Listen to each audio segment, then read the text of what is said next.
குழந்தைகளுடைய தலை ஒரு நாளும் ஒரு சுத்து பெருசாயினே போகுது. முகம்லாம் சிறுசா இருக்கு, ஆனா தலை மட்டும் பெருசாயினே போகுது அப்படின்னா இது மூளைக்குள்ள இருக்க நீருடைய பிரச்சனையா இருக்கலாம். பிறந்த குழந்தைக்கு மண்டை ஓட்டுல இருக்க எலும்புகள் கூடி இருக்காது. அதனால மூளைக்குள்ள ஏதாவது நீர் பாதையில அடைப்பு ஏற்பட்டுச்சுன்னா மண்டை சைஸ் பெருசாகும். பெரியவங்களுக்கு வாந்தி, தலைவலி அந்த மாதிரி வரும். ஆனா குழந்தைங்களுக்கு அந்த எந்த சிம்டம்ஸுமே இல்லாம நார்மலா இருக்கும் பொழுதே மண்டையுடைய சைஸ் மட்டுமே பெருசாகும். இந்த நீர் பாதையில ஏன் அடைப்பு வருதுன்னு கேட்டீங்கன்னா அது பிறவிலேயே சில பேருக்கு இருக்கலாம். அப்படி இல்லாம மூளைக்குள்ள ஏதாவது கட்டி இருந்தாலோ இல்ல மூளை காய்ச்சலுக்கு பிறகு அதுல இருக்க சீழெல்லாம் போய் மூளையுடைய நீர் பாதையை அடைச்சுக்கிட்டாலோ மூளையுடைய நீர் கோத்து மூளையுடைய சைஸ் பெருசாகும். அப்படி பெருசாகும் பொழுது குழந்தைங்களுடைய மண்டையுடைய சைஸுமே பெருசாகும்.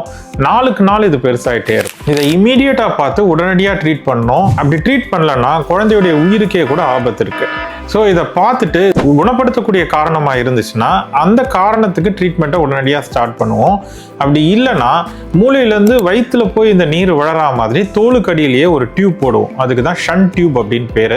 அந்த மாதிரி டியூப்பை போட்டோன்னா இமீடியட்டாக குழந்தையுடைய உயிரை வந்து காப்பாற்றலாம். அதுக்கு பிறகு அந்த கட்டியோ மூளை காய்ச்சலோ அதுக்கான ட்ரீட்மெண்ட் கொடுக்கும்போது இது ஃபுல்லாகவுமே சரியாயிடும். சப்போஸ் உங்களுக்கு உங்கள் குழந்தையுடைய தலை சைஸ் பெருசாக இருக்குன்னு டவுட்டாக இருந்துச்சுன்னா தலையை ஃபோட்டோ எடுத்து எனக்கு டிஎம் பண்ணுங்கள். நான் பார்த்துட்டு உங்களுக்கு ரிப்ளை பண்ணுறேன்.